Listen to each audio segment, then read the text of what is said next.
ಎಲ್ಲೋ ನಮಸ್ಕಾರ. ಎಲ್ಲರೂ ಎಲ್ಲರೂ ಪಿ ಯು ಸಿ ರಿಸಲ್ಟ್ಸ್ ನೋಡಿರ್ತೀರಾ ಅನ್ಕೊಳ್ತೀನಿ. ಪಿ ಯು ಸಿ ರಿಸಲ್ಟ್ಸ್ ನೋಡಾದ ನಂತರ ಮುಂದೆ ಏನ್ ಮಾಡಬೇಕು ಅಂತ ಯೋಚನೆ ಇರುತ್ತೆ. ಪಿ ಯು ಸಿ ರಿಸಲ್ಟ್ಸ್ ಅಲ್ಲಿ 90%, 98%, 80, 60 ಆ ರೀತಿ ತಗೊಂಡಿರ್ತೀರಾ. ಕೆಲವರು 98% ಬಂದಿದ್ರು ಕೂಡ ನನಗೂ ಇನ್ನು 2 ಮಾರ್ಕ್ಸ್ ಬರ್ಬೇಕಿತ್ತು, ನನ್ಗೆ ಈ ಸಬ್ಜೆಕ್ಟ್ ಅಲ್ಲಿ 2 ಮಾರ್ಕ್ಸ್, ಈ ಸಬ್ಜೆಕ್ಟ್ 4 ಮಾರ್ಕ್ಸ್ ಆ ಥರ ಬರ್ಬೇಕಂತ ಚಿಂತೆ ಇರುತ್ತೆ. ಅವರೆಲ್ಲ ಏನ್ ಮಾಡ್ಬೇಕು ಅಂತ ಅಂದ್ರೆ, ಮೊದಲನೇದಾಗಿ ರಿವ್ಯಾಲ್ಯೂಷನ್ಗೆ ಹಾಕೋಕ್ಕಿಂತ ಮುಂಚೆ ಫೋಟೋ ಕಾಪಿನ ತಗೊಬೇಕಾಗತ್ತೆ. ಆಮೇಲೆ ಫೇಲ್ ಆಗಿರೋ ನನಗಿಲ್ಲ ಈ ಸಬ್ಜೆಕ್ಟ್ ಅಲ್ಲಿ ಬರ್ಬೇಕಾಯ್ತು, ನಾನು ಪಾಸ್ ಆಗ್ತಿದ್ದೆ ಅನ್ನೋ ಡೌಟ್ ಇರೋರು ಯಾರೇ ಆಗ್ಲಿ ಕೂಡ ರಿವ್ಯಾಲ್ಯೂಷನ್ಗೆ ಹಾಕೋಕ್ಕಿಂತ ಮುಂಚೆ ಫೋಟೋ ಕಾಪಿನ ತಗೊಬೇಕಾಗುತ್ತೆ. ಫೋಟೋ ಕಾಪಿ ಹೇಗೆ ಅಪ್ಲೈ ಮಾಡಬೇಕು, ಹೇಗೆ ಫೀಸ್ ಪೇಮೆಂಟ್ ಮಾಡಬೇಕು, ಹೇಗೆ ನಿಮಗೆ ಅದು ಕಾಪಿ ಬರುತ್ತೆ, ಏನೆಲ್ಲ ಮಾಡಬೇಕು ಅಂತ ನಿಮ್ಗೆ ಡೀಟೇಲ್ಸ್ ತೋರಿಸ್ತೀನಿ. ಮೊದಲನೇದಾಗಿ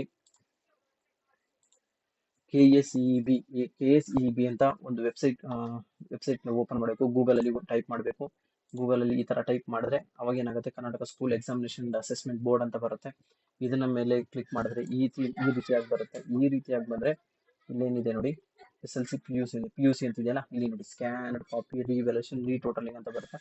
ಇದ್ರ ಮೇಲೆ ಕ್ಲಿಕ್ ಮಾಡಬೇಕಾಗುತ್ತೆ. ಸದ್ಯಕ್ಕೆ ಇನ್ನೂ ಓಪನ್ ಆಗದೆ ಇರೋ ಕಾರಣ ಅದು ಓಪನ್ ಆಗ್ತಿಲ್ಲ. ನಿಮಗೆ ಎಕ್ಸಾಮ್ ರಿಸಲ್ಟ್ಸ್ ಎಲ್ಲ ಬಂದಮೇಲೆ ಗೌರ್ಮೆಂಟ್ ಯಾವತ್ತಿಂದ ಯಾವತ್ತು ಲಾಸ್ಟ್ ಡೇಟು ಎಕ್ಸ್ಟೆಂಡ್ ಅದೆಲ್ಲ ಅದು ಅನೌನ್ಸ್ ಮಾಡುತ್ತೆ. ಅನೌನ್ಸ್ ಮಾಡಿದಾಗ ನೀವು ಫಸ್ಟ್ ಮೊದಲನೇದಾಗಿ ಫೋಟೋ ಕಾಪಿನ ಅಪ್ಲೈ ಮಾಡಬೇಕು. ಫೋಟೋ ಕಾಪಿ ಅಪ್ಲೈ ಮಾಡೋಕ್ಕಿಂತ ಮುಂಚೆ ರಿವ್ಯಾಲ್ಯೂಷನ್ ಆಗಿ ರೀಟೋಟಲಿಂಗ್ ಆಗಿ ಹೋಗೋಕ್ಕೆ ಚಾನ್ಸೇ ಇಲ್ಲ. ಫೋಟೋ ಕಾಪಿ ಹೇಗೆ ಅಪ್ಲೈ ಮಾಡಬೇಕು ಅಂದರೆ, ಫೋಟೋ ಕಾಪಿಗೆ ನಿಮ್ಮ ರಿಜಿಸ್ಟರ್ ನಂಬರ್ ಬೇಕಾಗುತ್ತೆ. ಯಾವ ಸಬ್ಜೆಕ್ಟಲ್ಲಿ ನಿಮಗೆ ಡೌಟ್ ಇದೆಯೋ subject details, subject name click ಮಾಡಬೇಕಾಗತ್ತೆ.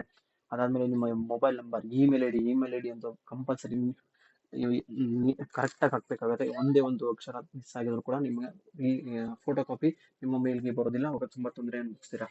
ಫೀಸ್ ಎಲ್ಲ ವೇಸ್ಟ್ ಆಗುತ್ತೆ, ಟೈಮ್ ಎಲ್ಲ ವೇಸ್ಟ್ ಆಗುತ್ತೆ. ಅದಕ್ಕೋಸ್ಕರ ಏನು ಹೇಳೋದು ಅಂದರೆ, ದಯವಿಟ್ಟು ಇಮೇಲ್ ಐ ಡಿನ ಕರೆಕ್ಟಾಗಿ ಹಾಕಿ. ಇಮೇಲ್ ಐ ಡಿ ಕರೆಕ್ಟಾಗಿ ಹಾಕಿದ ನಂತರ ನೆಕ್ಸ್ಟ್ ಒಂದು ಸಬ್ಮಿಟ್ ಬಟನ್ ಕ್ಲಿಕ್ ಮಾಡಿ ರಿಜಿಸ್ಟರ್ ನಂಬರ್ ಬರುತ್ತೆ. ಆ ರಿಜಿಸ್ಟರ್ ನಂಬರ್ ಕೆಳಗಡೆ ಬೆಂಗಳೂರು 1 ಕರ್ನಾಟಕ 1 ಆನ್ಲೈನ್ ಪೇಮೆಂಟ್ ಅಂತ ತೋರಿಸಿದೆ. ಬೆಂಗಳೂರು 1 ಇಲ್ಲ ಆನ್ಲೈನ್ ಪೇಮೆಂಟ್ ಎರಡರಲ್ಲಿ ಯಾವ್ದು ಬೇಕಾದ್ರೂ ಮಾಡ್ಬೋದಾಗುತ್ತೆ. ಎರಡು ಮಾಡಿದ 7 ಡೇಸ್ ಅನ್ನೋ 10 ಡೇಸ್ ಒಳಗಡೆ ನಿಮ್ಮ ಫೋಟೋ ಕಾಪಿ ಏನಾಗುತ್ತೆ ನಿಮ್ಮ ಇಮೇಲ್ ಐಡಿಗೆ ಬರುತ್ತೆ. ಇಲ್ಲಾಂದ್ರೆ ಆನ್ಲೈನಲ್ಲಿ ಅಪ್ಡೇಟ್ ಮಾಡ್ತಾರೆ, ಅದನ್ನ ಪ್ರಿಂಟ್ಔಟ್ ತೊಗೊಬೋದಾಗಿರುತ್ತೆ. ಜ್ಞಾಪನ ಇಟ್ಕೊಳ್ಳಿ, ಇಮೇಲ್ ಐ ಡಿ ಕರೆಕ್ಟಾಗಿ ಹಾಕಿ. ಕರೆಕ್ಟಾಗಿ ಹಾಕಿದ್ರೆ ಮಾತ್ರನೇ ಇದು ಆಗೋದು, ಇಲ್ಲಾಂದ್ರೆ ಪ್ರಾಬ್ಲಮ್ ಆಗುತ್ತೆ. ಓಕೆನಾ? ಎಲ್ಲರಿಗೂ ನಮಸ್ಕಾರ.